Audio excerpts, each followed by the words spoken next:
Hi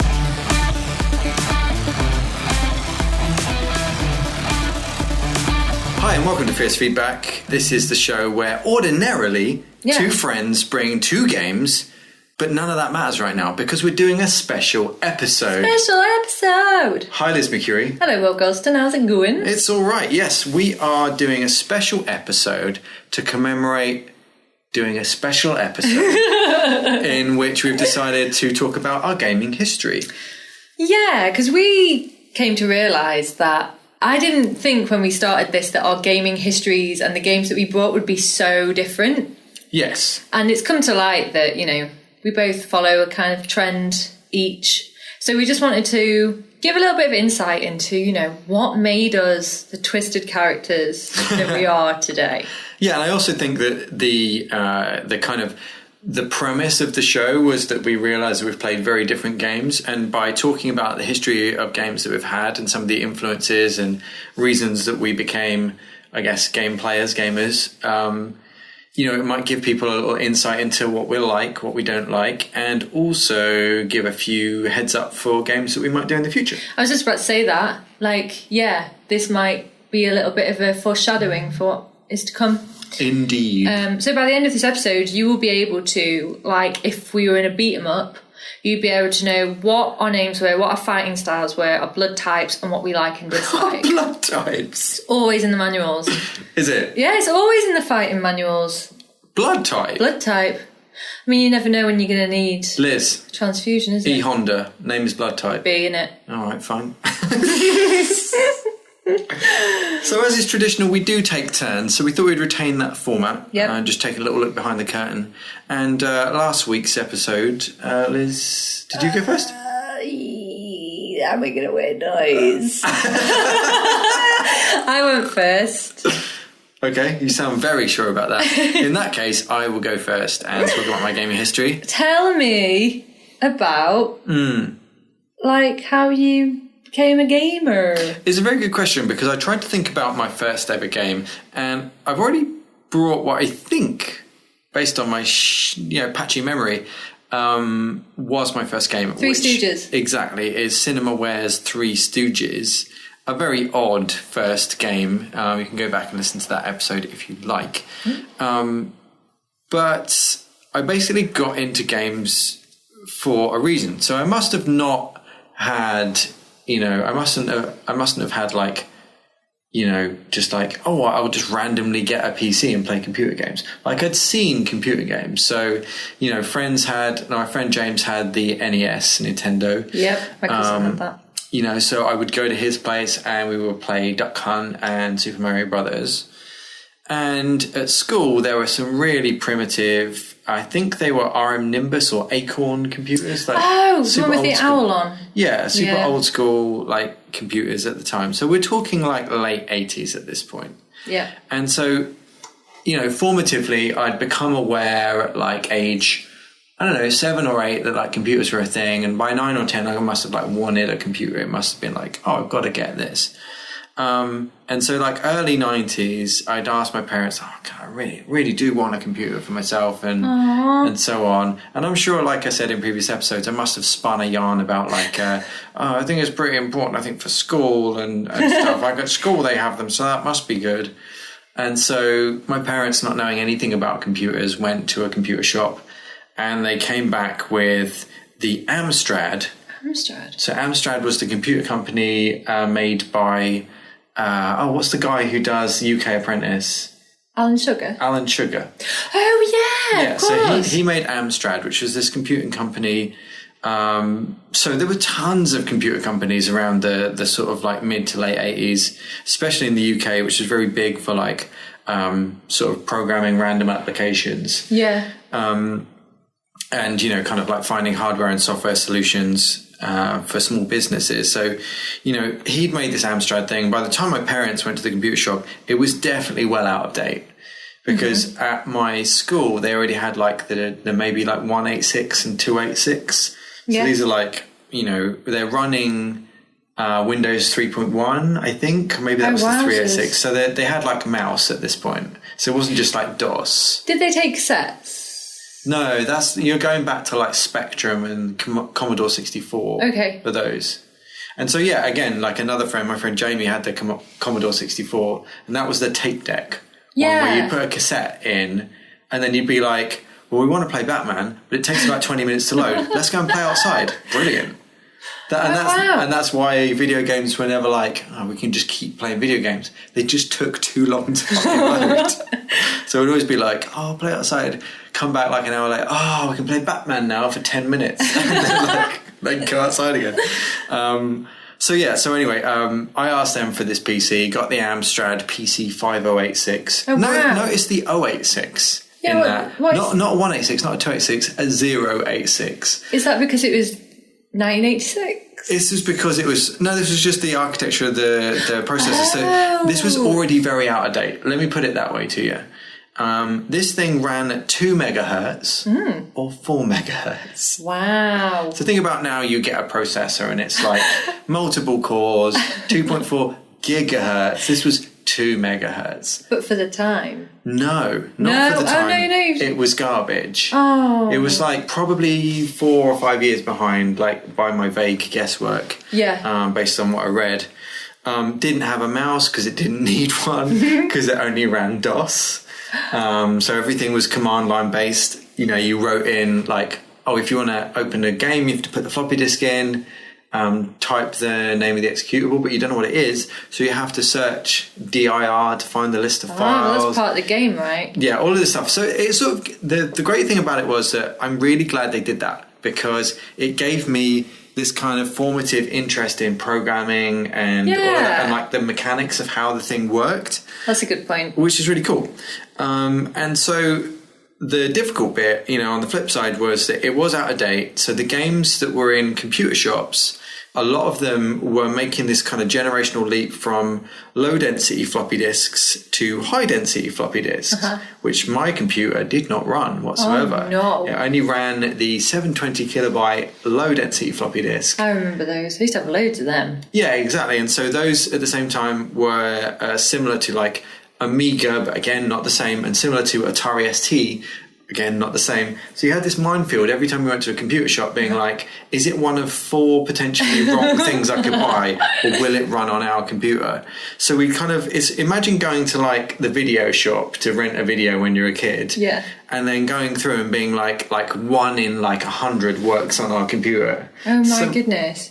So that's why I ended up with just a bunch of really random disparate games because I didn't really have choice. I just had like, well, that's the one I can get. I better get that one. If I'm allowed to buy a game, I've got to get something kind of thing. How old are you around this time? So I'm like, this is like 91, 92. So I'm like, 8, 9 years old. And so, you know, I had Zool, which was probably like a highlight. One of the first games I got was Fantasy World Dizzy, which is the egg character with the boxing gloves. Yeah, I know who you mean. Love Dizzy, the Oliver twins. I was going to say that was Blitz, wasn't it? Yeah, Blitz Publishing, exactly. Double Dragon I had. I remember that. Which was ported everywhere from arcades. So I had it on PC.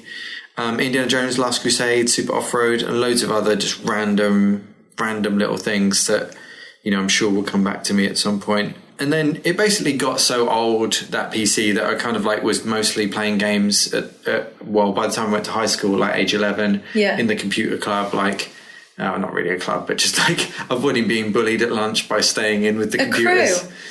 A crew, a cabal, if you will. Yeah.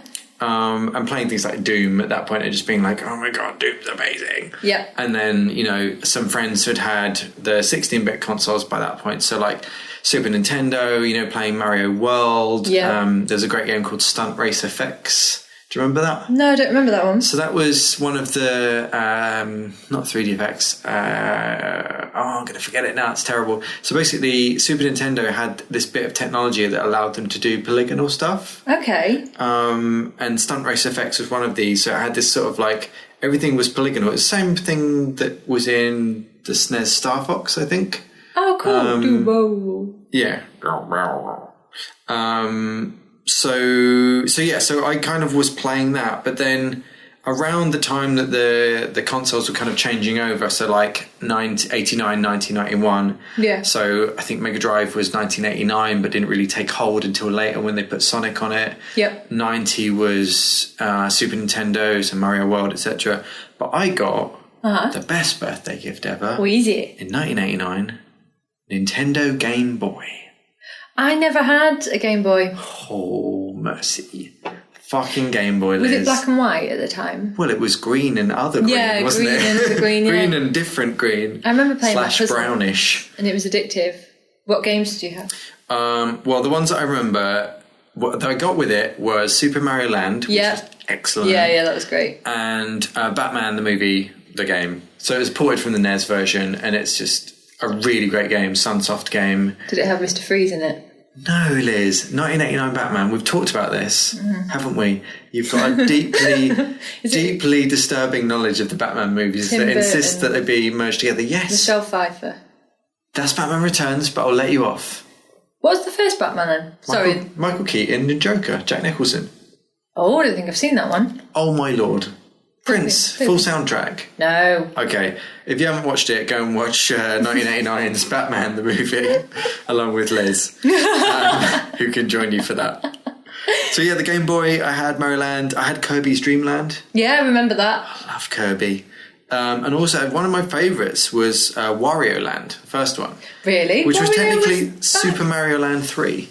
I didn't realise Wario went so far back. Yeah, that was his first. I'm pretty sure that was his first thing. So they were just like, let's make we've got like to the third Mario Land game, and what we're going to do, let's just make a Bizarro thing. Let's make Wario, and they made it that, and it was just really, it just felt great to play. It was really cool. And then around that time, you also had like the really low down ports of Super Nintendo stuff. Yeah. So I had Donkey Kong Country. Oh yeah, that Mortal was Kombat great. 2. Yeah. And obviously things like Tetris, and I had Link's Awakening, but I didn't understand what the hell was going on, so I didn't really play it that much. Donkey Kong though. Donkey Kong, Wasn't that just a beautiful game? It's a gem, like rare in the 90s. Good lord, It was just so vibrantly wonderful. And it was like the only game me and my cousin played together that we didn't fight. But I'll save that for my story. All right, alrighty. So yeah, jumping forward to like mid 90s. Yep. I finally went out of the dark ages into the multimedia world of Windows 95. Wow. Brand new computer. Yeah. Pentium 75. Yeah. Windows 95. Yep. There's mouse control of things. There's multimedia. There's video. There's audio. And I'm blown away by this whole new world of computing that I've never seen before. Is this Encarta? I was about to say, and I've got it written down, Encarta Mind Maze. Yeah, wasn't that just the best Fuck thing yeah. ever? Yeah. So Encarta, for those unfamiliar, was an encyclopedia CD-ROM. And, you know, it was all just marketed on, and all of the news, do you remember the news programs that were like, can you believe they have fit 36 volumes of an encyclopedia onto one single disc? Like, yeah, it's because the files are like 1 kilobyte and you've got 650 meg to play with. But anyway, It was a thing of wonder. It was a thing of wonder, and it's funny because obviously they went up to a point with Encarta when the internet was just like, don't need that anymore. Yeah. But there was this thing, Mind Maze, which I've got written down, which was like a quiz game where there was like, you had to just, you know, go through different rooms and answer questions, you know, trivia questions, but they were all just about like, you know, just random things that were also on the disc, and there was just like a cheeky jester in the corner who was asking you the questions. But yeah, that was probably a low light of the gaming experience. But to name some others, Quake 96, obviously the first polygonal thing from id. Broken Sword. I've written down Broke Sword, which is not What is that book? Broke Sword. Broke my sword. Northern Edition. Worms, obviously I talked about recently in the show. Dark Forces. Don't remember that. Star Wars first person shoot 'em up with the Doom engine, either that or one of those kind of like, you know, billboardy 3D engines. Mech Warrior, Little Big Adventure, Screamer, which was this awesome Screamer? it was like, you won't guess it, but it was a racing game. Really? Yeah, it was just a kind of like a 3D outrun, like precursor to like Sega Rally kind of style. Yeah. It was just really good. Warcraft 2, Command & Conquer, these early formative real-time strategy games talked about recently. And then again, more first-person shooters, so like Heretic, Hexen, Blood, all of these things that was just like really milking this Doom engine, like the popularity of Doom from like 93, 94 onwards. Yeah. Doom 2, Final Doom, all of these things were just like, just blowing up. And still now. There's a new Doom coming out there is. this year. Yeah, Doom Eternal is coming out. Everyone loves a bit of Doom. Love a bit of Doom. And then basically I was then a PC gamer, like getting to a point where you're like, okay, can I justify upgrading?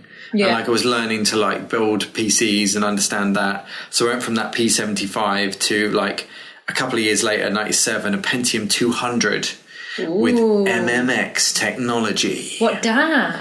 MMX technology, no one knew what it was, but they had a great TV ad. Yeah. And they had this racing game called Pod, which was like something or death, play or die, maybe. But basically, it was a terrible looking racing game, but just certain aspects of the 3D were faster than they could be in other things, because it was all still CPU. Now, around this time came 3DFX cards. Okay. No. If you're not a PC gamer, this won't mean anything to you. But 3DFX cards, basically the way PCs worked before 3D acceleration was that you had just one, like imagine, you have Intel graphics on your cheaper laptops now. Mm-hmm. They just did 2D. They couldn't do anything 3D. So you bought this 3DFX card to do like early OpenGL. So you plugged it in, and then you had this jumper cable that wrapped around and plugged into your 2D card to let them work together. It was mental and great. And so you bought the 3DFX card, and suddenly you had this like ability to do, at the time, quite intense 3D and texturing and stuff that you couldn't do before that. Because if you think about like Star Fox, these are just like, flat, coloured polygons. Yeah. But this was like, you can do UVing and apply textures to things. So that was where you got like, in the same way that N64 was doing like Turok and things like that, where you got like, there's textures on this 3D. This is pretty cool. So you started to get really interesting things with that, and certain games would be like, ready for 3DFX. So you would buy those games because like, I just spent 150 quid on this 3D card. I better buy all the games that use it. 3DFX. Yeah, that had a very catchy ad as well. There's just tons of like super cheesy, late 90s ads for all of these things. And this was around the kind of like video nasty kind of like, games being censored time as well. So I've got like Carmageddon in my list. Oh, I remember that one, yeah. That was on PS1 as well. Yeah, exactly. Grand Theft Auto, first one. Postal, does that ring a bell? I've heard of it, but I never played it myself. So Postal was named after the phrase going postal, which basically meant to kind of go nuts on a massacre. Yeah. But I don't know why they said that postal workers would go nuts and murder people. Maybe there were people that did, and it was just named after that. People can correct me on that, I'm sure, but I don't know the etymology of the phrase. But there were just a really interesting like world of PC games happening at that time. So I've also noted down, like, again, Dark Forces 2, Jedi Knight, Duke Nukem 3D was around then. I think that was like 96. Total Annihilation, which was that 3D real-time strategy I mentioned to you in the Command & Conquer episode. Yeah. Red Alert, the sequel to Command & Conquer, was out. And then just other random things like X-Wing versus TIE Fighter. So before that, you'd had like a standalone X-Wing game, standalone TIE Fighter game, and then they had this more high-res game where they brought it all together. Like Alien versus Predator, but TIE Fighter. I'm going to come to that. I'm glad you mentioned it. Is it Colonial Marines? No, I'm going to talk about it. Colonial Marines, Liz. We don't talk about that, do we? Well, these poor guys. I'm sure it was a lovely game. But yeah, MDK, which I'm going to cover in a future episode. MDK? You'll see. It was out on PlayStation as well. It was a game by Dave Perry, who did Earthworm Jim. Love Earthworm Jim. That was a great game as well. MDK was so good. And then Theme Hospital. Yeah. Classic Bullfrog. along with Theme Park as well, probably a couple of years earlier than that, 95, 96 era. And then probably my favourite game of all time, Interstate 76, which I'll definitely cover in a future episode. Your favourite game of all time? Yep. You've never mentioned that. I know, it's because I'm saving it for a future episode. Interstate 76. Hashtag spoilers. Never even heard of that one. Don't look it up, I want it to be surprising. Is it about a long road? It is. Well, it's about a surprisingly short road, and you'll find out why in the episode. Then around that time, my friend who had the NES carried on his kind of console track. So he had the PlayStation 1 and 2. So I experienced little bits of that. So I played a little bit of like the first Metal Gear, or he had the G-Con with Time Crisis. Oh, the G-Con was beautiful. Oh my goodness. Die Hard Trilogy. Yes. With the G-Con. That was great. And then you put your name in, and when you did the level, if you got a high score, and then you go, yippee-ki-yay. Yippee-ki-yay, Liz McCurry. Yeah. It was great. So yeah, and then, what else do we have on the PlayStation? Yeah, just like Wipeout and stuff like that. Wipeout was also great. I think I had Wipeout on the PC as well. You were a PC gamer, but you definitely dabbled in the observation of console? Or were you more hands-on than that? Oh, no, not really. I mean, it was just like half an hour at a friend's house kind of thing. So I was definitely really into the PC gaming community, like bought PC Zone magazine, PC Gamer magazine. Yeah. Even wrote into PC Zone. Yes. And I won a competition for something once.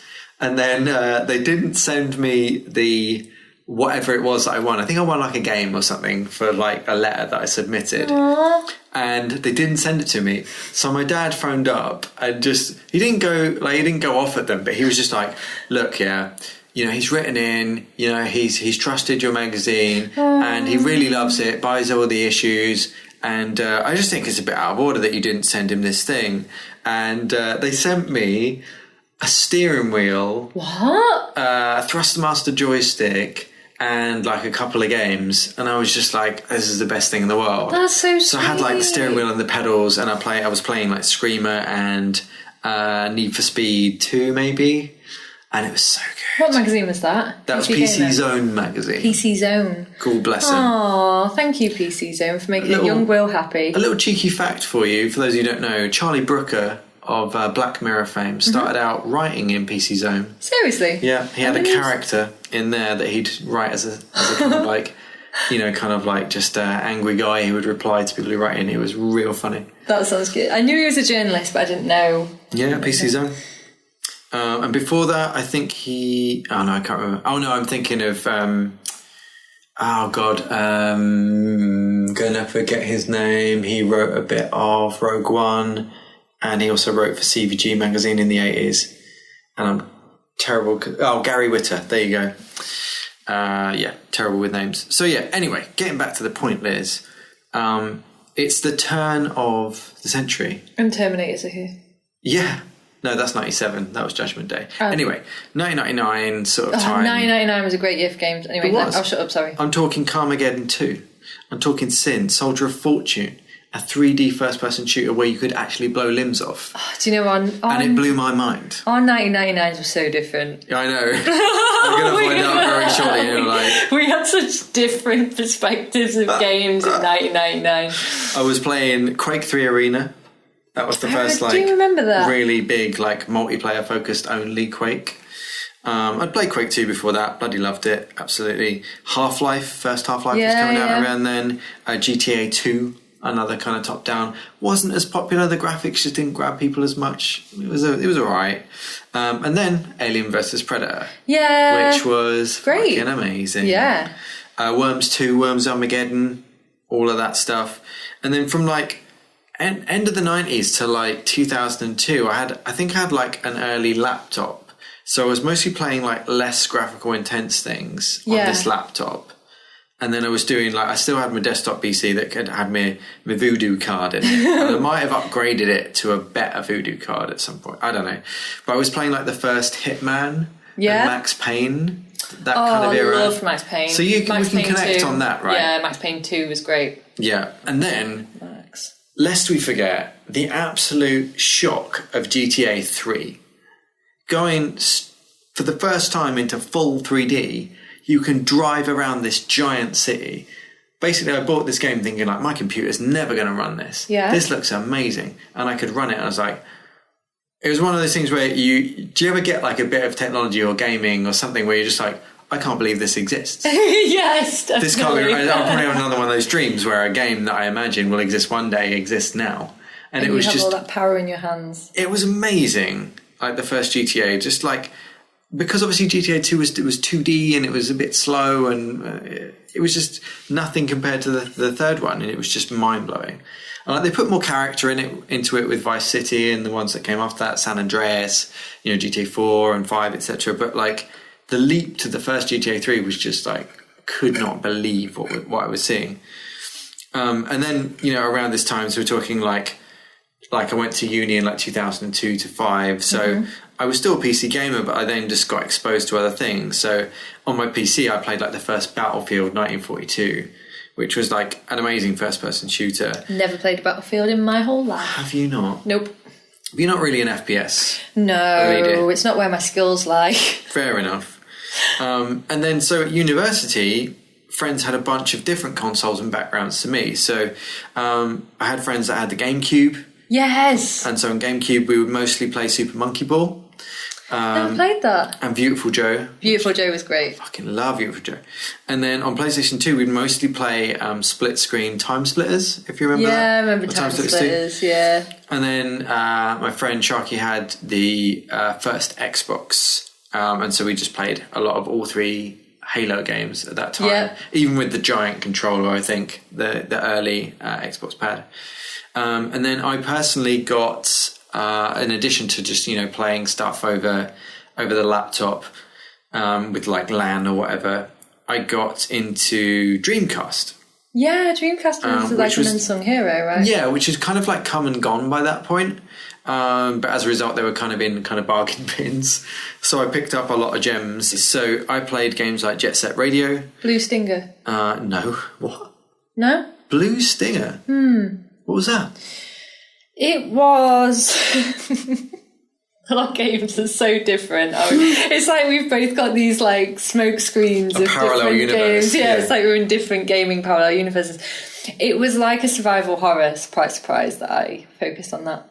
Weird. And you were just this guy, I can't remember it very well, but you'd just go around beating monsters up with your fists. Why not? It looks like, nothing like Shenmue. I don't know why. Okay. Yeah.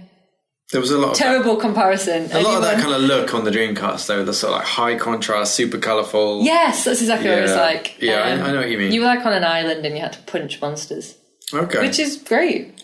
Okay, so some of the others from my Dreamcast, like my favourites were Power Stone 1 and 2. Never heard of that. What is that? Is it an RPG? No, I've really never been into RPGs, hence my like ambivalence about Link's Awakening on the Game Boy. Like, what is this? I swoosh bushes for an hour? Like, what? I don't give a I swoosh the bush. Swoosh bush. And so Power Stone was think of Super Smash Brothers. Yeah. But instead of being on a 2D plane, yeah, it's on 3D. You've got a perspective camera, and you basically, the camera moves and the map sort of evolves, and you sort of go along a bit of a map, but you're fighting other people just on, top down or perspective camera. Oh, wow. Just beating up. It's like a brawler, 3D brawler, but it's a fighting game. They're good. And it is dead good, as you would say. Marvel vs. Capcom 2. Oh god, yeah, of course. They're classics, aren't they? Yeah. And also Capcom vs. SNK. Never played that. I mean, they're just probably, to me, the pinnacle of fighting games. Because they're just beautiful sprite artwork, amazing responsive gameplay, just so good. Again, I didn't realise that went as far back as Dreamcast. Yeah. That's bananas. Bananas. And then my favourite... definitely my favourite sports game of all time. Track and field. No, Virtua Tennis 2. Oh. That's I didn't play it, or I remember that. I've never played it, but I'm judging it. Because I can't imagine that a tennis game's very fun. But, no, but like, let's take a step back. Let's take a step back. I'm not very sporty, so I can't imagine that playing any sports game like FIFA, PES, Virtua Tennis. I can't imagine that any of them are fun because I don't enjoy them in real life. If you'll permit me to explain why, I'm not sporty either, but when you play doubles Yeah. on Virtua Tennis, Yeah. and you spend a lot of time just fucking around and creating meta gameplay, which we did. Yeah. So basically, like if you play doubles, we played this game where the person who wasn't serving or the person who wasn't receiving had to do a little lap around their teammate before they could return the serve and stuff like That's that. good. I would have And probably just got like into it. yeah, random little things, and we come up with phrases for what it all meant. Yeah, it's just great. It's just a really good multiplayer game. We didn't really think about it being tennis. It was just like Okay. That's yeah, where I and went all wrong. of the characters, you know, were just like they were modern tennis players, but we were just so removed from it. We didn't know who the hell they were, and just ascribed weird personalities to them. Yes, so that was my Dreamcast love. And again, because I was getting into consoles of the past at this point, like 2005 kind of era, I was getting into like the NES. I bought my own Mega Drive and all this stuff, and I would buy up like these retro games. Yeah. Some of which you've seen and will see. So I was playing like Streets of Rage, which Great is game. my favourite fucking thing in the world. And also with the NES, playing Mario Brothers and Duck Hunt. We still had the CRT TV, which allowed it to work. Sonic, and just loads of 8-bit and 16-bit games. And then once I kind of, whilst I was doing that, I was still into PC gaming. And so I was playing like Doom 3, Call of Duty 2. And when I was a teacher in kind of like 2005-06 in our office, we would play multiplayer games on a lunch break. We played tons of Halo because that had come out on Mac, and we were like a Mac school, and so we'd play that and Call of Duty 2 every lunchtime for years, and it was just the best. And then going on from there, I should preface this, but it's not postface this by saying that Liz and I agreed that we wouldn't go all the way up to present day. So I'm going to end with like a decade ago and say that, I was playing PC games like Half-Life 2, Fear, Hitman Blood Money. Fear? You played Fear? FEAR. Yeah. First Encounter Assault Recon. Yeah. Do you know what? That's probably the only FPS I've played and finished. Really? Yeah. You finished it? I didn't finish it. Absolutely loved it. Yeah. It's really good, It's isn't great, it? yeah. Loved their mix. And also those ghosty things that would appear just when you turn around. Yeah. Yeah, Fear was great, man. Yeah, it was a great game. And then discovering Hitman with Blood Money, and then around 2007, like mainstays were like Call of Duty 4 Modern Warfare, of course being rebooted in 2019. Crisis, which was like amazing step forward. What was Crisis? Crisis was like the sequel to Far Cry. So Far Cry had been out, Oh, of course, a couple of years before. Crytek. Yeah, and then they basically really leveled up to make this futuristic sci-fi story shooter about sort of aliens and a war with aliens and being part of an elite group. And it had amazing technology behind it that, wasn't anything that you'd really seen before. A lot of skin shaders, eye shaders, and a lot of water technology, and a lot of things that were just like really next level stuff from Crytek. And it was just super impressive. And it was another one of these kind of like, oh, if your computer can run this, like just, you want to crank up all the graphics settings. It just looks mind blowing. And it really was like they had sort of like early camera motion blur and all this other stuff that pushed next gen forward a bit. And was a lot of the stuff that you then saw coming up in, PS3 and Xbox 360 kind of era. Yeah. And then just to kind of leave off like my last kind of year in this tale that we have, the big things for me were Left 4 Dead. Yeah, great game. Dead Space, you love that. Yep. And then Stalker and GTA 4. And that's What was Stalker? Stalker was it was Stalker something of Chernobyl, Shadow of Chernobyl or something like that. Basically a game set around the region of Chernobyl. And it was all about kind of like, it was a first person sort of shooter, survival, apocalyptic set thing where your health and your weapons and everything would degrade, and you had to kind of, it was just really bleak, but it was just very cool and nicely done. And then of course GTA 4 was the big sequel after Vice City and San Andreas. So if I was to ask you, Yes. like modern day Will now, if you could go back to Will who was playing his first game, The Three Stooges, Oh man. what game would you like tell your younger self about? Which game would you be like, hey, Will, you'll never guess as in what's kind going of to like happen? look forward to this? Well, I guess in any respect, like something to look forward to, or just be like, oh, you're never going to believe that this is going to happen. I think thinking about it, and I talked about it earlier, obviously, like GTA 3 was big. Yeah. That was something that I really thought was very special and kind of transformative into kind of what games could be. Yeah. Because there was so much to it. The 3D aspect was obviously mind-blowing, but there was also like incidental gameplay, side missions, all of this depth that you know, were then kind of things that I then wrote about in dissertations at university and stuff. Yeah. Were just like, oh, this is crazy.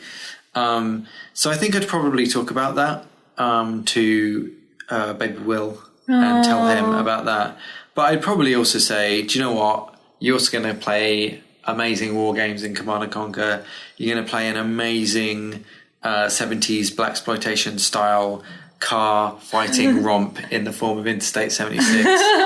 And Car fighting. Yeah, and vehicle combat, I should say. And then just, it's really hard to single this stuff out, but the world of PC gaming is so special to me and so transformative into like what my career has become, being in the games industry. And just the fascination with the technology that's behind games and the stories in which you can tell. And I feel super, super privileged to have experienced all of these amazing artworks over the years. Yeah, for sure.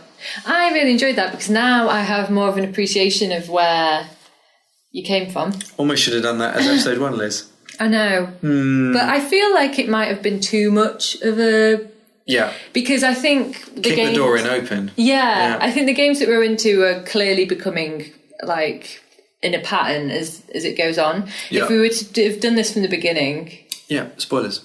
Yeah, but now I understand and I just see how different we are. Okay. Which is we fine. We knew that already, though. We knew that going in. If we both like the same games, this podcast would be really boring. Yeah. Do you like Mario Brothers? Yeah, me too. It was great. Who was your favourite character? Oh, yeah, same as me. Yeah, Luigi. Right, Liz, please regale me with your computer gaming history. Are you ready? Also, I don't know if this sounds stupid, but I remember being a kid, and you know how people talk about, PC Master Race? Yeah, I was going to mention that earlier. Yeah.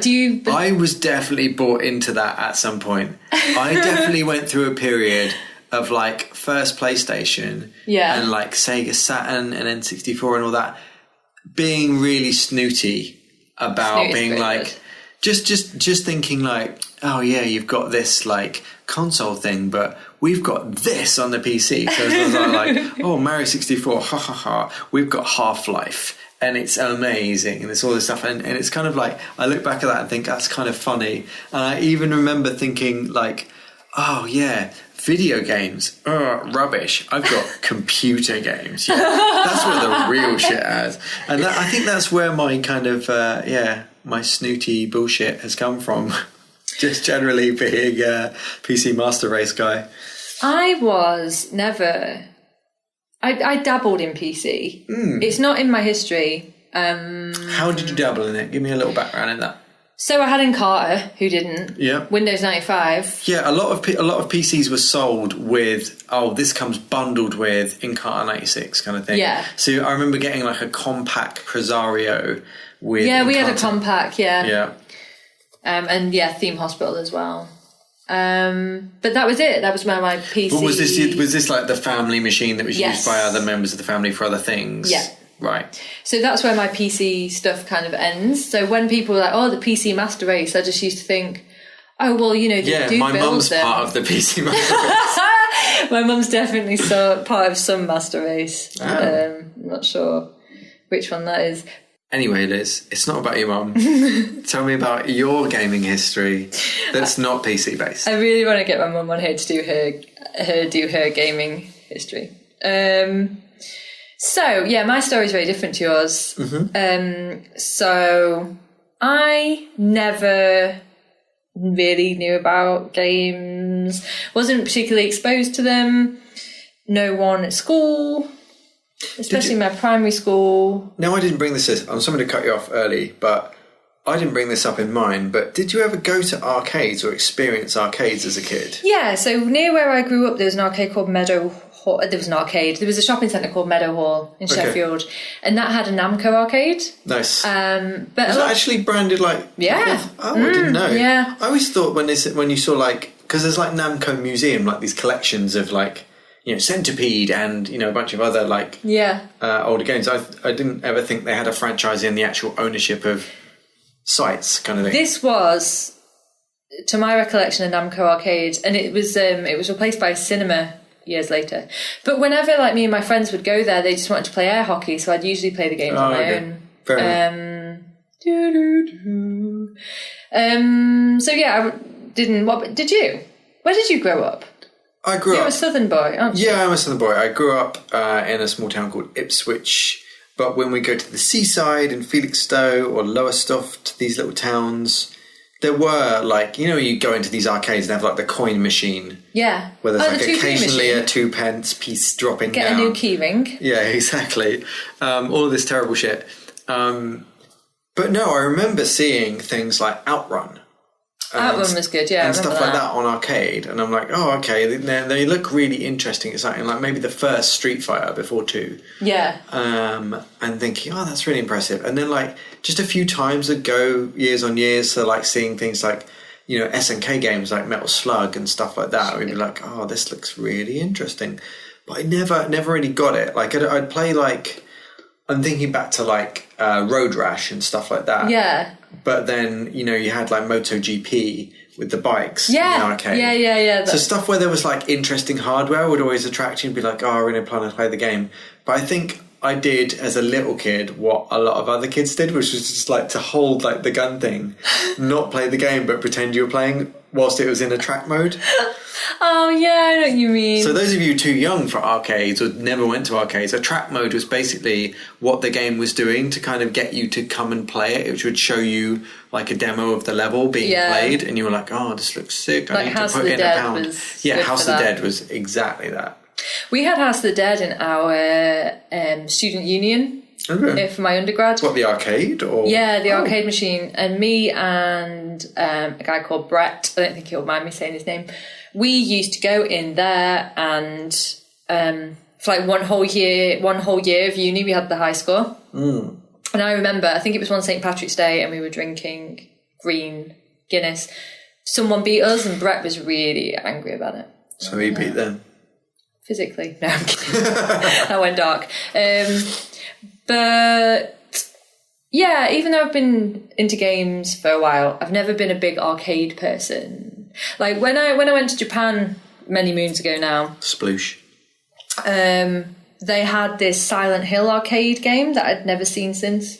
Oh. And I'd played that probably spent most of my holiday in Japan there, actually. What, on the arcade? On the Silent Hill arcade. Oh, wow. But that was like, how old am I? That was like over 10 years ago.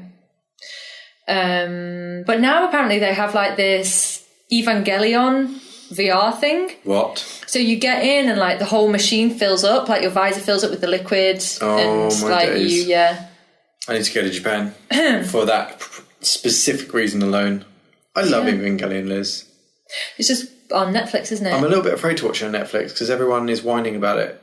Well, they've changed the sub and the dub, haven't they? For like, And they've unfortunately fallen prey to the streaming issue of like, oh, there's licenses for various bits of music and other things, apparently. Oh, is that what it is? Yeah. Because they've changed the ending. Oh, yeah, this happens to well, a ton of streaming stuff. It's just that music licenses elapse because basically when films were put onto VHS and DVD, they had like a finite license for a song used in a film. Oh, seriously? Yeah, this is why things change in streaming. I'm glad that they didn't do that with Cowboy Bebop, because if the music changed in that would have been tragic. You cannot change the bebop. I mean, that and like the I remember like in 95 reading like Manga Magazine and all of that kind of stuff that was coming over at that time. You had like Pat Labor and Ghost in the Shell and all these things. So and Aeon Flux and all that kind of jazz. Yeah, exactly. And you had that influence in a few games as well. Yeah, that's absolutely true. Yeah. I know we chatted about like that kind of influence in the game .hack when we were talking about maybe putting this podcast together. But yeah. And it's kind of similar to Galarians that you did last week. Absolutely. 1,000,000%. Definitely an anime influence. Anyway, sorry. But yeah, interrupted you. he likes Evangelion, but he doesn't watch anime. Crazy. Tell me about your games, Liz. Oh gosh, yeah, that's what. Do you remember what we're here for? Yeah, sorry, I was just enjoying that little pop culture jaunt. Yeah. Yeah, so I didn't really have any exposure to games growing up. Never really got into the PC side of things, and never got into the technical side of things like you did or part of the Master Race.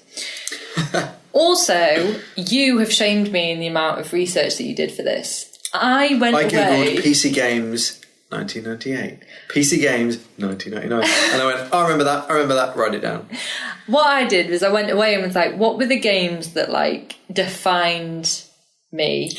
I'm going to be honest with you, I think the audience is going to appreciate that because they probably just listened to me list like 20 games they hadn't heard of. So I've picked, I think there's 9 games in this, but I'm sure as I remember more, I'll throw them on there. Great. So imagine me, I think I was 8 or 9, I think. It was a Christmas when I just got these Lion King pyjamas and I was really pleased with them. I've got nothing to do with games, but there's this really cute picture of me looking really proud of my Lion King pyjamas. Go ahead. Which reminds me, do you know there's loads of people who are in the games industry and they got into the games industry because they played games forever and they've always got this picture of them with their first computer stood there. Yeah, I don't have that. I don't have one either. It's gutting, isn't it? And if you did get my first picture of me with my first computer, it would have been in the Lion King pyjamas. It would have been in my Lion King pyjamas, and it would not have been a happy face. With your dad standing over you, being like, "Everything the light touches." Yeah. So yeah, picture this. Like I'm about 8 years old. It's Christmas morning. In my Lion King pyjamas, and all I wanted was, I think that was the year when I was really into Mighty Max and Action Men, and my mum was just like, wait, Mighty Max? Yeah. Or Mighty Mouse? Mighty Max. What's Mighty Max? Mighty Max Rings was a bell. the male version of Polly Pocket. Do you remember? And I remember Polly Pockets. Weirdly, remember the reverse genders in each other's toys. Mighty Max he was this little blonde guy with a red cap, and he would go through a portal into another dimension. And they were like the male, very gendered. I shouldn't say that, but well, obviously not because I wanted one for Christmas. And you could get a shark one, surprisingly. And so each Polly Pocket Mighty Max was a monster, and then you opened it up and it had a little world in there and you had the little figures to go around. Yeah, I remember these were like little diorama toys of like what their universe was. But yeah, Mighty Max is like teasing like the finest fibre of my brain. There was a cartoon as well. There was a cartoon that came like in the 90s, I think. Yeah. Might be getting... Yeah, because this was like early 90s. This was early 90s. So this is like Ninja Turtles. Oh, yeah. Era, or maybe before Street that. Sharks. Yeah, this is like the era of the early 90s when we were kind of becoming our young selves. So this is like where anime has kind of come over, then the Americans have kind of remade it into the cartoon influence. So absolutely. Like Pirates of Dark Water, and then later Johnny Quest and stuff like that. Johnny Quest, yeah. Okay. That's all I wanted. I wanted the snake one. There was a snake one. Didn't get that. Merry Christmas, Liz. Yeah. You've got... So I opened this box, and it was this white box with like... It looked like maths paper. You know? I know what you're going to say. You had grid paper with the Sega logo I did, on it. and I opened it, and I'm like, what is this? Were you really that acerbic a child? What is this, Dad? I actually said what that. What is going on? I was so confused. And so I'm there, and I've opened... My dad looks like he's grinning like an idiot. I'm there like, what is this? My mum's like, what is this? Your dad's like, I spent 200 quid on this. It's already open, so clearly my dad's been playing it. And I'm just like... Oh, well, he'd opened the box and the put it back box was together. open, yeah. And so I was like, don't know what this is. So my dad like... Well, I suppose you wouldn't, would you? No! This is before you probably would have read, computer game magazines. Yeah. I apologise. Video game magazines. Video game. Second class, but fine. But, like what you wouldn't know, like, oh my God, I got a Sega Master System. Yeah. It was only really when the conversation at school started up was like, I didn't SNES, talk Mega about Drive, console wars kind of thing. So I'm there, like, not got my Mighty Max. My dad's there, clearly Loving it. loving it. I can imagine the conversation between him and my mum of, oh, I really want a Sega Mega Drive. And my mum's like, you are not wasting your money on that. And my mum going, Liz wants one. Oh, it's Christmas, she better get her what she wants. Oh, right, okay. And my dad goes... You said Mega Drive then. Did you mean the Master System? Or did you want the Mega Drive, but he got you the previous generation? No, I had the Master System. Okay. I had the Master System. What did I say? Mega said Drive. Mega Drive, yeah. I never had a Mega Drive. Okay, sorry. Sorry about that. Just a typo. Both got M's in the name. Yeah. Like I said, I didn't want it. So why did your mum go, oh, Liz wants that? No, what I was saying was that my mum was like, don't buy one. And so my dad was probably like, oh, but Liz wants one for Christmas. And my mum was like, oh, it's Christmas, you better get her one. So Liz has put the mum in place of the dad and the Mega Drive in place of the Master System. If you can follow all of that. If you're following. And like me, you are a Liz Mercury whisperer, you'll be fine. Keep listening to the show. Please subscribe, rate, 5 stars. Liz. All I'm saying is, I didn't want a Master System, but my dad did, so I got one.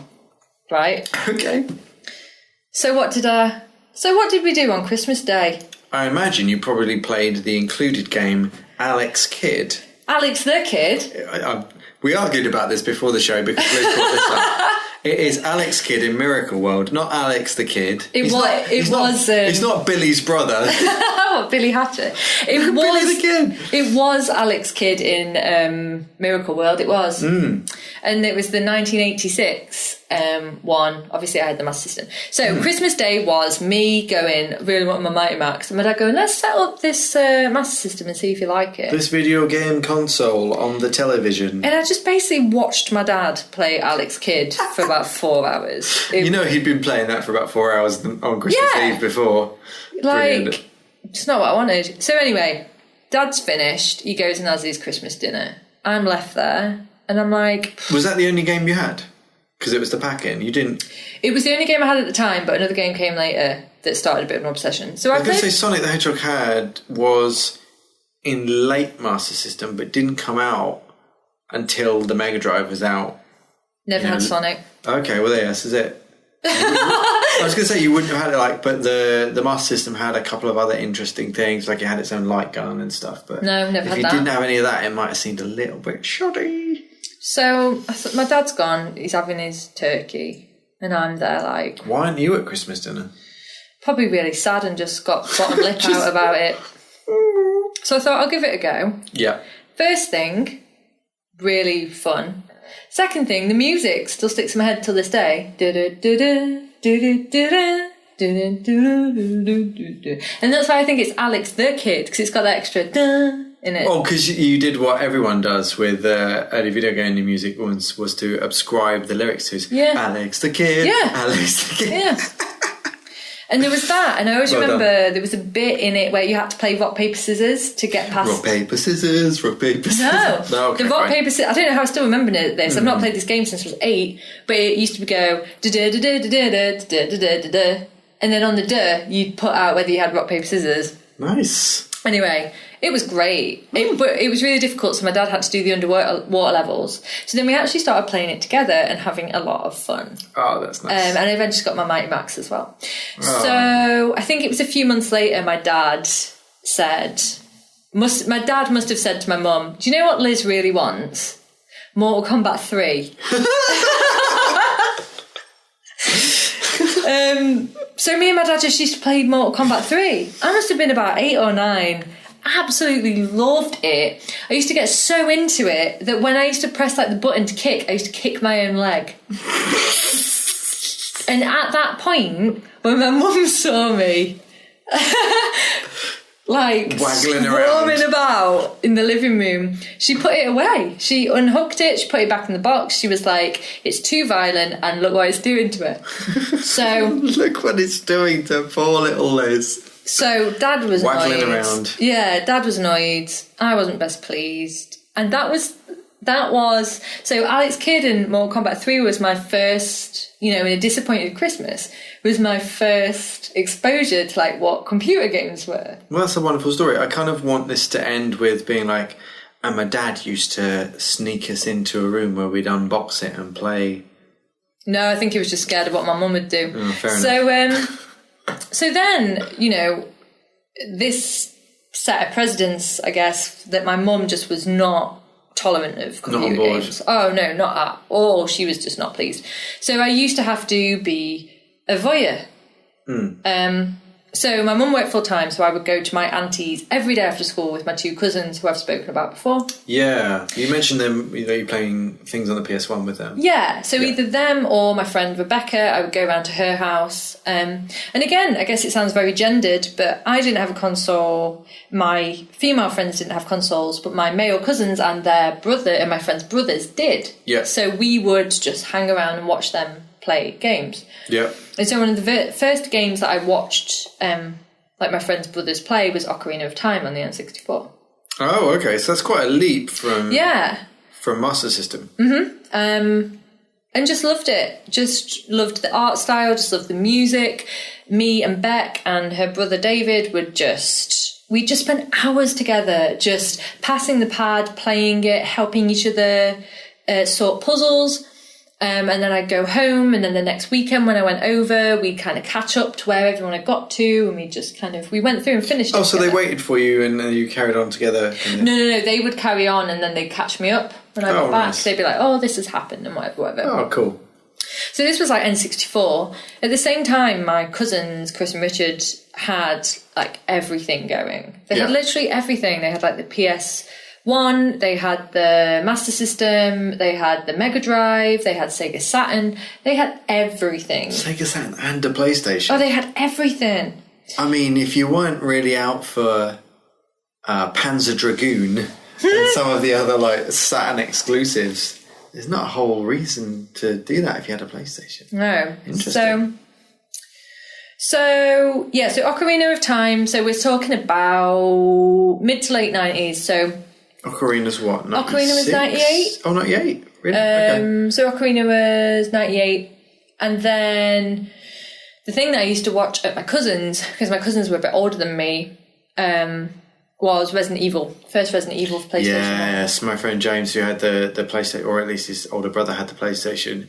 I really remember the first Resident Evil and just brilliant. Yeah, just being like, what is this kind of 3D? Because I still had my old PC at that point, so they had like 2D games and maybe like Doom or something. But then you saw this thing with like, the 3D of the door opening and like the steps. Really slow. And going up the stairs. So good. And that dog popping out of the wall. Oh my God. Oh yeah, when you go to try and escape from the mansion and the dog, so I loved Ocarina of Time because I played it with friends and it was really lovely. I liked the story and it was really vibrant and beautiful.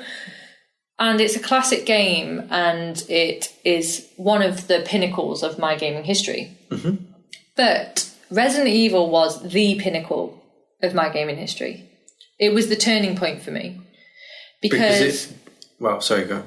No, what were you going to say? I was going to say, is this because it's a pivot from a toy to an entertainment? Yes, that's exactly what it is. Yeah. So, Resident Evil was the first game that had made me wonder why I was scared. Okay. So, like, me and my cousin, Chris, would just sit and play it together. And the thing that was nice about it was that it was, I mean, how old must we have been? I was probably 11-ish, and Chris is a few years older than me. The main guy in Resident Evil is called Chris. There's a girl and a guy. The Redfield. And so me and my cousin are super close, and we were like, it's like us, like how would we be if we were trapped in this mansion together? So we just used to play it together and just love it and get so into it. And we would both genuinely be scared and be passing the controller between us. And I was just like, I've never felt this way about any entertainment medium. Like watched like films and TV shows, listened to music, but I've never felt this like engrossed and invested in something before. Wow. And so I was just like, why does it make me feel this way? And so that was like my turning point of games are so much more than just like a passive media and like There's so much more that goes into making them than is just like what I'd been exposed to when I was younger. Yeah. And so that was like the start of an obsession for me. It's really interesting, isn't it? How that leap to 3D and the opportunities to convey something a bit more similar to film. Yeah. Actually meant, the camera angles, the music, sound design, everything that's like different, like or parallel to the gameplay. It's really interesting. I mean, you think about like where games came from, like Tennis for Two on an oscilloscope, going to Pong, then going to Mario Brothers, then going to like all these different leaps forward. Like you can definitely argue that Metal Gear Solid and Resident Evil, all these kind of things were just like a point that made people think, oh, okay. And I think that's actually what solidified definitely Sony and the whole PlayStation. Oh yeah, for sure. Thing is going forward. Do you know for anyone who's listening, interesting factoid about the PlayStation was that Sony were going to do the next console with Nintendo. Really? So you can find there's like a couple of pictures of a CD-ROM, like successor to Super Nintendo, which was a Sony and Nintendo collaboration. And there was basically Nintendo and Sony kind of had this agreement, but like not a formal legal agreement. And then at one, like an E3 type event, they basically came out and were like, oh, actually, we're doing this totally different thing. And that left Sony kind of like totally in the dark. And that game, they basically, because obviously, Japan has this kind of culture around honor and all this kind of stuff. They took it as an absolute snub and were like, okay, we're going to do our own console. Wow. And they had to do a really quick turnaround. And then they developed the PlayStation because they were snubbed by Nintendo. Seriously? Yep. Wow, I didn't know that. It's a really interesting story. You can go read the actual details. I probably really flubbed that. But it's a really interesting backstory. If you read up like the Nintendo PlayStation, Google that, you'll see like what it was. I'm going to have a look at that. It's really cool because you see this kind of like bizarro hybrid thing where it's like a CD drive, a bit of a logo, and then a bit of a pad that looks a bit like the SNES. That's crazy. It's great. But yeah, you were talking about Resident Evil. We're around 96, Capcom era. That was the turning point for me, and I just became obsessed. And like my cousin would do things like he would say, oh yeah, when you weren't here, I found this cheat where... So do you know at the beginning of Resident Evil when you come into the hallway and you see the zombie for the first time? Is that iconic scene where the zombie turns around to look at you? Yeah. My cousin was like, oh yeah, while you were away, I found this cheat where you could look through the wall and see how that guy turned into a zombie, but I can't remember it now, so I can't show you.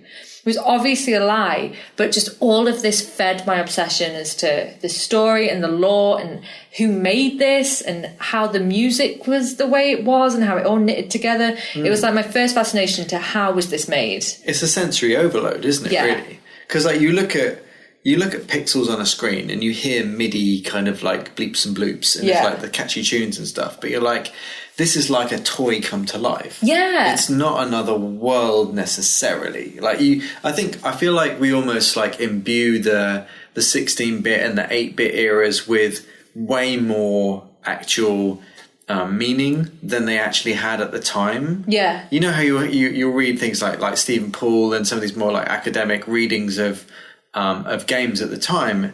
I actually think that when we were that age, it didn't mean that much. And as much as you can be like, yes, and when I played, Super Mario Brothers, I thought about this incredible world of the Mushroom Kingdom. Yeah. I don't think we did. I think it was really just like, it was like toys to life kind of thing. And I think that when we, took that leap into 3D and there was all of the different like, hardware and software trying to figure out how to actually navigate this thing. Yeah. Which is why you got, Mario 64 felt amazing because of the simplicity of the controls and the responsiveness.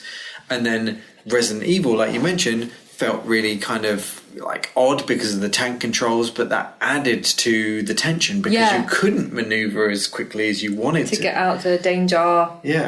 Yeah, so I loved it. So that was the turning point for me. And so this was like 96. And so I would go to my mum and I'd be like, oh, so I played this at Chris and Richard's and it's really great. And I'd really like one too. And she was just like, no, you're not having a console. It's just not happening. So I'm thinking back to your date. She'd vetoed this for like... Years. Yeah, like 5 to 8 years. And she's a fiery Italian woman. Like, you don't argue with her. But she had no respect for Mario and his brother Luigi Mario. She was just Had you seen the documentary Mario Brothers with Bob Hoskins? She was one of the Mario clan. Mario Curie. Mario Curie. I'm making my mum sound like an awful woman. She's like literally the sweetest woman in the world. And she totally supports games 1,000,000% now. But like growing up, it was a hard fight. So I used to go around to my cousins. I used to go around to my friends, and I used to buy this magazine called Play. Yeah. And I have got boxes and boxes. I've probably got every issue almost of that magazine. You kept them. I kept them all. I used to write into them. Awesome. I loved that magazine, and I wish I'd kept my mags. I love it. Play magazine, because I had no. This is such a sad story. I had no like allies in it. You know, It was almost like this forbidden thing. So I'd write into magazines, and I'd get a print. They'd print back and respond to my letter, and it'd be like the best thing because. You know, I didn't have friends to talk to about it because it was my friends' brothers that were playing them, and you didn't know them. You knew their sisters. Yeah, and like me and my cousins would play, but you know, as I got older, I went there less and less, and so it was this real like foreign world, really, which I felt quite alone in. And I was like, who plays games? I really want to play. But do you think like the way that I felt about that, and growing up from, you know, like the mid-90s to mid to late 90s where the internet became a thing, I felt like the magazines were the precursor to finding a way to relate to people. Yeah. Like one of the favourite things in those magazines was the letter section. Cause it was my favourite. Because you'd be like, oh, I could have written that because I also love... I played that bit and I know how. I love Billy Lee from Double Dragon as well. He's my favourite. Fuck Jimmy Lee. Anyway, but yeah, I just, you know, and then, you know, as soon as you got into like the internet and, you know, these dial-up things, late 90s, it was just this opportunity to be like, oh, I can find, you know, message boards and forums and IRC chat channels where you can talk about games that you like. And suddenly, because like I said, I grew up in a small town, but not even in the small town. I grew up in a village near farms outside that. Yeah. So we were really far removed. My mate up the road who had the consoles, that was it. Yeah. Didn't know anyone else. I knew one other guy cursorily who had a console. Yeah. But nothing else. So yeah, you can relate to how I was feeling at that time. Yeah, I imagine and especially from the and I mean I can't relate from the gender standpoint, but I imagine that you felt even more of a rare unicorn, like looking into this like male dominated world through the prism of the magazine. Yeah, for sure. So like, what's this? So 1999, I've been hassling my mum for a PlayStation, right? Because I'm probably early teens now. Yeah, and you're first PlayStation? First PlayStation. So you're, PlayStation 95, so you're like 4 years into that console. By the time I got my first PlayStation from hassling my mum so much, the PlayStation 2 was coming out the next year. So I was like right on the cusp of like PlayStation 1, PlayStation 2. So... You were right on the cusp of being able to convince your mum that, look, it's cheaper now. The other one's coming out as well, then. Yeah. So 1999 was the year for me because that year was when I got my PlayStation. And you were like, look, Mum, we're all going to die from the Millennium Bug anyway. Yeah, you might as well play a game. So it got to the point where... Because it got to the point where I was like... either at my cousins, at my friends, or spending all of the money I had on these magazines. And so she was just kind of like... I remember the conversation, actually. Like, it's weird. She was kind of like, it's not a phase, is it? And I was like, no. I genuinely love and really want to play games. It was a really weird conversation. But I suppose for adults at the time... Yeah. The exposure's very different. Yeah. Like, you could choose to buy magazines as a kid, but... I imagine that as adults, you know, you go to a supermarket or a newsagent, magazines and fads and trends probably come and go. Yes. And so the magazines that spin up around them come Exactly. and go. And But that's with what video she thought. games, that was slowly building, but it's not like there was one for each platform, and then Yeah. there was the official one, right? Yeah. So you had Play, but then you Play had was great. official PlayStation magazine. Like you had CVG and Games Master, which were multi-platform. Yeah. But then you also had like Nintendo Power and what was it called? Oh, Mega something or other, which was the Sega official magazine. I think that's right. But there were a few, but I doubt that as an adult you really thought about like, oh, this is really huge. You'd probably hear on the news like, oh, this computer thing. But computers in the news were mostly about the advances in computing and some of that kind of tech. But for us, until there were shows like Bad Attitude or like Games Master and stuff like that later, which your parents wouldn't have watched because it was scheduled around cartoons, right? So it was kind of like a hidden world from adults, I would say. Yeah, I completely agree with that. And I think it's one of the things I'm a big advocate for, just in general, that just the perception of games and games being a viable career. I think it's much more than just kind of the education system. I think it's actually the education of parents as well. Interesting. And there's more on that in my gaming story later. Okay. So 1999, finally convinced my mum to get me a PlayStation. I get my PlayStation. I don't think I've ever been so happy. I remember it. I remember running down the stairs because I heard my mum come in and I knew she was getting me one. How did you know? Because we'd had the conversation. It was a conversation. Like, I'm going to get you this. A negotiation, what you it want. sounds like. Yeah. And she'd got me Resident Evil 3.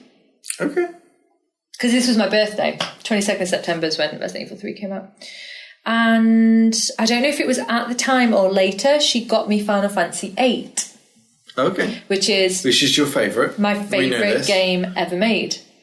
And it was on 4 discs, which blew my mind. And just imagine the content. 4 discs.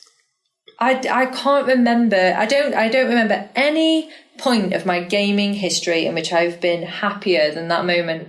Wow. Just sitting down, getting my PlayStation. I think the same way about the day I got the Game Boy with Batman and Super Mario Land as, well, probably 4 o'clock, 4 p.m. Because I got it in the morning. Yeah. And I was like, mind is blown. It's here. I own one of these now. Yep. I've just entered like a different class of person. Like I'm just, get out of my way. This is amazing. And then my mum was like, shut, you gotta go to school now. I'm like, well, mum. Yeah. You don't know how important this is. School's great and all that, but I'm a game boy now, if you don't mind. Yeah. And she's like, go to school. And I'm like, but, I mean, great. I mean, I'm taking this to school, right, to play it at school. And she's like, no, it was expensive. Don't take it to school. What if you lose it or someone steals it? I'm like, but between 8 a.m. and 4 p.m, it's quite a few hours, Mum. I don't even really quite appreciating. I can't not be away from this thing. Yeah, I'm just like holding it and shaking, probably. No, I completely understand. I used to. So I finished Resident Evil 3. Like, I think I just speedrun it in one night. Really? Yeah. Wow. So my mum, rightly so, was right to have banned the Mega Drive. Master System. The Master System, when she did. Yeah, Master System and Alex Kidd, those terrible, gory games. No. But Resident Evil 3 that she bought you, fine. No, wait. So she banned the first one because of Mortal Kombat 3 in my twitchy leg. But then you got the leg perfectly down and could play Resident Evil without wibbling. When I played Resident Evil, finished it, bish bash bosh. Great game. Love it. Yep. Final Fantasy 8. Oh. My favourite game in the world. Like that and Silent Hill 2 are on par as I think the 2 best games ever made, in my opinion.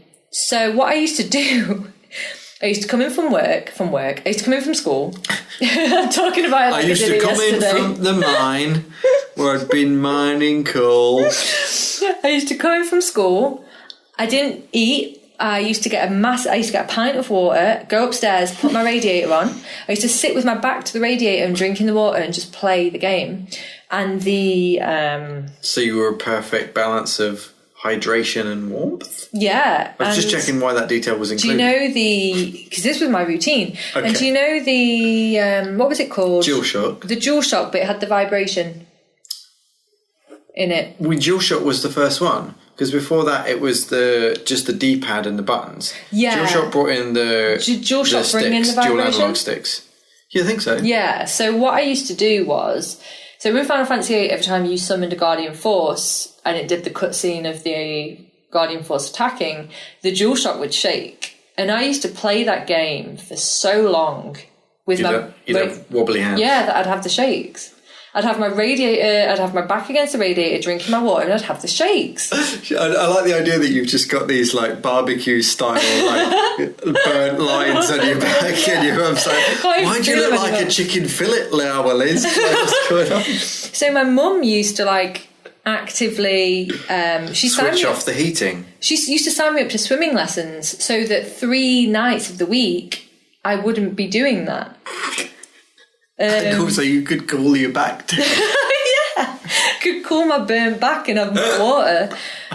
So, rightly so, she was worried. But, anyway, so that was that. So this was 99. It was like my gaming... This is why our 99s are so different. This was like my gaming year. So there was Galarians, there was the first Silent Hill, which I loved. That was just fantastic. Started playing that through with my cousin Chris, but he was just like, Resident Evil did it for me. We didn't finish it. I carried on and finished it. 99 was a great year for games. So I started getting into the big games then, and one that I kept hearing about was Metal Gear Solid. Yeah. So, I'm a year late to the party of Metal Gear Solid. I'm playing it. I'm loving it. My friend Sarah, her brothers were playing it. I used to go to them for advice on how to finish it. I was playing Psycho Mantis, and this was... You mean you were battling Psycho Mantis? Or... Yeah, sorry, I meant I was playing against him. Okay. And I just couldn't figure out how to beat this guy. So this was still around the time where I had no gaming friends. It was just me and my magazines and my burnt back and water. And I was at school just talking to anybody who would listen. Just seeing... Just on a box with a megaphone going, has anyone got any idea how to beat Psycho Mantis on the Sony PlayStation? That's pretty much what I was like. And so, yeah, just anyone who would listen. I was just thinking, anyone who has a fresh pair of ears about this predicament I'm in that might have some good advice. And I remember I was sat in physical education, my obviously favourite lesson. The idea that you went sat in physical education. Yeah, I did nothing. Not running around in physical education. Never.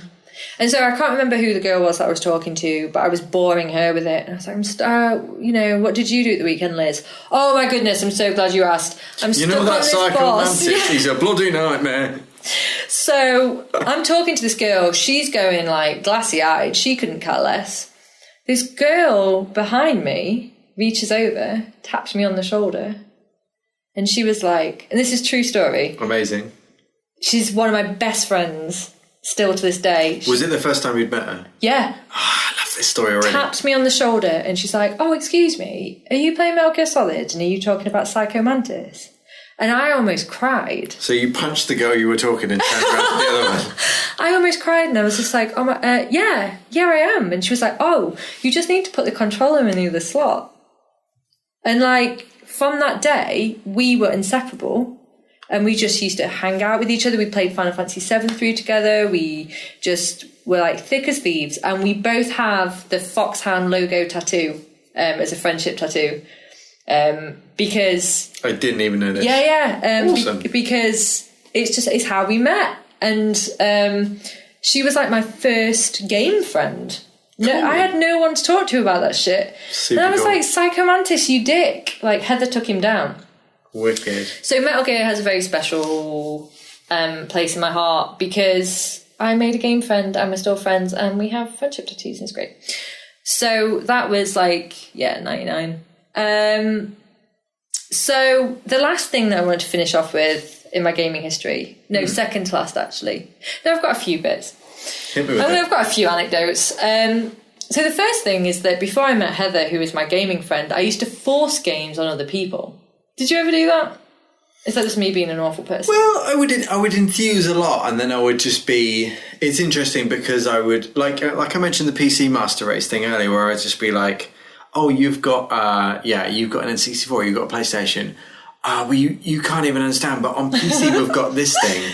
And then like 6 months to a year later, it would get ported. Yeah, I remember being really snooty about Command and Conquer. Yeah. Like I mentioned how I was super into it in the last episode, but then my mate who had the PlayStation and Metal Gear, they got a port of Command and Conquer, but Command and Conquer is all about selecting units and sending them to a location, and it's really mouse and keyboard heavy. Yeah. And so when he got it, and I think we just played it on you get a demo disc on the front of magazines. Yes, they were the best. Exactly. So he got the Play Magazine or whatever PlayStation Magazine official one with the Command and Conquer demo on. Yeah. And I was like, "Oh, James, you got to play that. Command and Conquer is amazing." And he was like, "Oh, okay." But then you had to sort of move the D-pad because it was before DualShock. Move the D-pad to draw out a little selection box to select your soldiers, and then send them to another location. Well, how else are you going to select that's a good things? point, actually. Exactly. So and I think as a result, they'd actually either that or the hardware, they'd slowed the game pace down a lot to allow you to play it properly. And so it was just so that I think really got me into this snooty, holier than thou PC thing. I see your PlayStation version. But, yeah, it's not for me. I'll stick to my computer games. Thanks a lot. Yeah. So yeah, I was a dick about it. So the other thing that I wanted to add before I added the last bit of my game before you history. ice the cake. Yeah, I'm going to stop at 2001. Yeah, I think stopping at around that time is good. So Heather, my Metal Gear Solid friend, my Psycho Mantis killer, she kind of gave me the confidence to be like, okay, other people do play games. It's not just me, and people will listen to me. So while I was looking for a job over the summer, I went and applied to Game in my local store. Was it Game then, or was it? It was Game. It used to be Electronics Boutique, but then they changed. Absolutely. And the manager of Game at the time is literally one of my best friends in the world now. Oh, cool. Jamie. Shout out to Jamie. Yeah, he's just such a ledge. And I know I play a lot of obscure games, and a lot of games that people haven't heard of. But the reason for this is that me and Jamie just got on super well and always have. And so what we used to do every dinner at Game was we used to go and get a KFC. Just a quick thing. Dinner in the north means lunch. For lunch, we used to go and get a KFC. And then we used to go upstairs into the stockroom and see what people had traded in that week. Pick out the obscurest game we could find. Oh, yes. And then play it upstairs on our lunch break. Nice. And so that's how, we found Beatdown. There's a lot of other things that may be in the podcast. Bullet Witch you've mentioned. Liz is trying to convince me that Bullet Witch is a thing. I'm still not. Michigan Report from Hell. Okay. And Jamie is my go-to. I'll be like, Jamie, I'm thinking of buying this game. What do you think? And he will already have played it. He'll have he is. Aficionado. Oh, he is. He knows everything, and amazing. He is great. And so, the way that I kind of got that job, I think I was playing Ghost Hunter at the time, and I went in and was like, "Hello, I'm playing Ghost Hunter, and I'm stuck on this bit, and my magazine hasn't replied. Do you know how to do it?" What, you went into Game and asked that? Amazing. And he just used to stand and chat to me and just give me advice and just be a super nice guy. And so when I went in and was like, "Can I please have that job?" He was like, "You genuinely play a lot of games and know how to speak about games. Of course you can have a job." Wicked. So, yeah, it was lots of fun. So that's my gaming history of how I, kind of came into games. And like, you know, it's no secret that passion of playing games and being fascinated by games then obviously led me into the games industry. That's no secret. But the game I'm going to finish with, and I'm finishing with it because it's controversial. Okay. So Metal Gear is a pinnacle for me, as we know, and for why. But moving into PlayStation 2, and PlayStation 2 probably being my favourite console ever. Interesting. Yeah, just love it. There was so much. Just, yeah, like I said about working a game in the back catalogue and what people had traded in, there was some crazy hidden gems on the PS2. My favourite Metal Gear Solid, and this is the game I'm going to end with, of 2001, that I'll probably get a lot of hate for, is Metal Gear Solid 2. Metal Gear Solid 2, Sons of the Patriots, is the best Metal Gear Solid game. Weird. What's the fourth one called? I thought Sons of the Patriots was 4. Oh no, that's Patriots something or other. Patriot Games with Harrison Ford. I never finished that one. Number 4. I'm really confused. Is it Guns of the Patriots? I think that rings more of a bell. So your favourite game... Sons of Liberty is Metal Gear 2. Yep. Guns of the Patriots is... There you go. Sons of Liberty. Libby X. The game. What did I say? Guns of Liberty? Sons of Liberty. Oh, Liz, we've drunk too much Sons wine. Of Liberty. We're having too much of a good time. Yeah, we are. We're talking about Metal Gear 2. Talk to me about it. It's the best Metal Gear game. And this is where I'm going to finish my gaming history. I'm going to leave it at 2001. I'm going to leave this on a controversial point that kind of is a bit like a podcast, how I'm going to end it. But Metal Gear Solid 2, might do this in a later episode, is the best Metal Gear Solid. Because it's just stylistically brilliant. Dead Cell are great. Vamp is awesome. The whole story about the Patriots is amazing. Raiden is incredible. The contrast of him and Snake is perfect. Yeah, it's pretty great. The fact that you can hold the L1 button and hear what the other people are thinking while you're talking to them is incredible. Yeah. Fish and Mailed, Colonel being mental. It's just a perfectly put together amazing game, and I don't care what anyone says, Metal Gear Solid 2 Sons of Liberty is the best Metal Gear Solid game ever, and that is my gaming history. Well, Liz Mercury, this has been a wonderful time. Yeah, it's been great. But we see now how different our histories are. Never the twain shall meet, apparently. And that is the genesis of Fierce Feedback. Yeah. Yeah, this comes back to the conversation that Liz and I had on a flight where we started talking about games and realised for 11 hours that neither of us knew what the hell the other one was talking about. Yeah, it was such fun. We thought we'd commit it to an audio tape in the form of an SD card. Yeah, this all started on a humble flight to GDC where we were sat next to each other and we just spoke about games the other one hadn't heard of for 11 hours. Yeah, just desperately trying to find common ground, which we're yet to find. Yeah, which we're yet to find. But yeah, thank you. Well, so yeah, that was great. I feel like this is an episode all about how even if you have no common ground, it's really heartening to hear about other people's stories of finding familiarity and finding kinship in others who have similar interests. Yes, absolutely. And that games are for everyone, and that the sort of view of games is changing. Because I guess that's something I didn't say right. I was going to I'm going to allude as to how my mum's view on games has changed, which I didn't. So yeah, she always thought games was really bad. She didn't really get it. All she saw was my weird twitching. So, you wouldn't blame her. How is your wobbly leg these days? Oh, whenever I play Tekken, it comes back out. I'm so blooming good at Tekken. I dare anyone to challenge me at Tekken. Really? There was the first one, any of them? What Tekken 3 I'm particularly good at. Okay. I can't remember what Tekken it was. It might have been Tekken 5, but I went to EGX. It was the EGX that Heavy Rain was being debuted at, because I remember I was on the Eurogamer website looking a bit too happy to be playing it. Just one of those candid shots of me like, video games! When I was in the queue for Tekken, it was Winner Stays On, and I was just caning There was everyone. just you and a queue of hundreds of people. Literally, I'm not even kidding. Cool. And some people were very angry. So, yeah, just to finish off that point that I left mute About your mum. about my mum. So when I sort of transitioned from playing games into wanting to create them or be involved in them and their sort of creation, Yeah.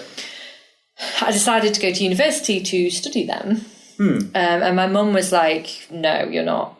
You're not doing that. You're a smart girl. You've done all your sciences. You're not doing that. So I ended You're up going... clearly a biologist, Liz. So I went to do medical genetics. Did you? Yeah, I did. I went to Leeds to do medical genetics. Realised that... You were just too good at Tekken 3 and had to divert to a BA in Tekken 3. If there was a BA in Tekken 3, I'd have got first. Realised that the reason I'd chosen medical genetics was because I was obsessed with the genome soldiers from Metal Gear. Dropped out of uni. My mum didn't speak to me for weeks. My mum and my sister did not speak to me. She didn't confiscate your Master System again, did she? No more Mortal Kombat. No more You dropped Mortal out. Kombat for you. You're ruining your life with these video games.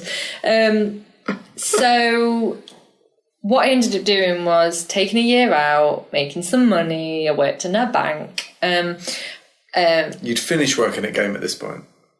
Yes. Got it. You'd gone full Barclays. I'd gone full Barclays. And Full Niles Barclays. decided to go back to uni and do game design. Okay. And my mum was like, no, you're not doing it. But I went and she was like, you're gonna just waste your intelligence. So I took my sister with me on the open day and I went to Huddersfield and they had Canalside Studios, which was the game studio as part of the university. So for the placement year, students would get industry experience through their studio on site. Cool. Took my sister there and they were showing my sister how they would like rig and animate a character and how they would model and texture and the complexity of actually putting a game together. And my sister was blown away and she went back home and said to my mum, like, this is insane, this is the future, you need to let Elizabeth do this. So she came as well. Wait, no, she went... She joined the same course? Can you imagine? I don't know. My mum on a game design course. It'd Not be your mum, hilarious. your sister. Oh no, my sister's a midwife. My mum came and had a look. My mum had to come and have a look. Okay. She didn't take anyone's word. No. So my mum came and had a look and she was like... But your sister was the gateway drug? Oh, she was the catalyst for sure. Okay. Came and had a look. Was like, bloody hell, this is impressive, isn't it? And then from that moment forward, if I was ever playing a game, she'd like come and be like, what's this? How's this made? Why does it move like that? Wow. What does that mean? I love the idea of your mum, like, witnessing all of this amazing technology, like, probably firsthand, for the first time properly, and talking to these, like, engineers or these people being like, yeah, it's pretty impressive, but have you seen Scorpion in Mortal Kombat 3? Why does he make my daughter's leg twitch? Yeah. Any idea about the leg wobbling? Can you fix that if she joins the course? So yeah, Until Dawn's her favourite game. She loves it. That was the first game that we like played through together where she was just... But this is you taking a console home to show your mum. This is where games are at now. Yeah, like my mum would know. My mum says she doesn't play games, but she plays solitaire and what is it, Mahjong, is it called? Mahjong. Yeah, she plays that. She says she's not a gamer, she is. But yeah, I took my PlayStation home, played Until Dawn with her, played it in a weekend, and she absolutely loved it. Wicked. There we go. Yeah, my parents never really kind of got it. It was really interesting. Like they kind of, we never really had that many conversations. All the conversations were just like about the cost of building a PC, or like, what if you're going to replace this CPU yourself? Are you going to break it? We'll have to take it back to PC World and all this stuff and all this, all these kind of like misconceptions about like, we're not going to understand the gaming, but we know that you're into computers, and that makes you happy. So. And it seems like computers are good for the future, so we'll support you, kind of thing. And I remember, just like this kind of like cursory level of understanding. Like I remember being I went on after my degree in interactive media stuff, which involved game things, and then I went on and started teaching that degree. my dad called me up once, and I was like, "Oh yeah, you know, like had a really great group of students on the course today. They made this game, blah blah blah." And my dad said, "What do you mean, students?" I was like, well, "You know, the people that I teach." And he's like, "You teaching?" And I'm like, "Yeah, I've been a teacher for 2 years now." I thought, "Oh, but I thought you were just like sort of demonstrator, sort of help people out." I'm like, "Dad, I've been a teacher for 2 years, teach video games." He's like, "Why would you teach video games?" And he just got really confused by the whole concept of it. We haven't spoken about it since. But it's fine. You know, he understands that I'm now in a company that is, you know, dominant in video games in various ways, and that I'm very happy, and he's fine with it. I think that's the thing with my mum as well. I think she said to me that she's very proud of me for following what I enjoyed and finding a job in it. Yeah. Which is a big thing because, like I said, she's a very strong, proud Italian woman, and so to kind of give me a pat on the back and go, "Yeah, I'm proud of you," is a big thing. So yeah, she likes Until Dawn more than she lets on. Yeah, I think like my dad also appreciates the difference of like, you know, the, like you say, the confidence and the ambition to kind of stick with what you're into. Yeah. And like, you know, he'll be like I'll drive home with my shitty old car, and he'll be like, "Oh God, I guess we better check the oil and do all the things with the car." And I'm like, "I don't really know like where any of this stuff is on the car." And he's like, "Oh, have you checked the thing with the thing and the, you know, the bumpers and the blah?" And I'm like, "Well, I don't know what that is." So I go to a garage and I pay them and blah, blah, blah. And he's like, "Yeah, I guess, you know, I don't know how to send an email, so it's okay." Aww, bless him. That's really sweet. He's trying to learn how to send an email. He's 74, Liz. What am I going to do? Oh, that's really sweet. And thus endeth our really rambling story about our gaming history. Slightly wine-fueled as well. Yeah. This is the first time we've introduced alcohol to the podcast as well. I would say so. I think the alcohol will listen again, personally. I think they loved the... What did you think of it? I enjoyed myself. Yeah. Oh, good. So we appreciate you listening on this bonus episode, and I think we'll do some more in the future. I think the future bonus episodes will be guests that we have on. Yeah, definitely, for sure. I'm going to try and get my mum on. That would be incredible. I would love to pick your brain, the brain of your mum, as to what she thought about all of these stages of your life. I would love to get my mum's point of view of I think I should interview her, and you should not be allowed to, I would love that. to interject. Can I just say one thing before you interview my mum? I mean, she's not here now, so go for it. There was one particular point in Final Fantasy VIII when I was playing it with my back against the radiator burning to death. I was stuck on the boss Norg. Is his name Norg?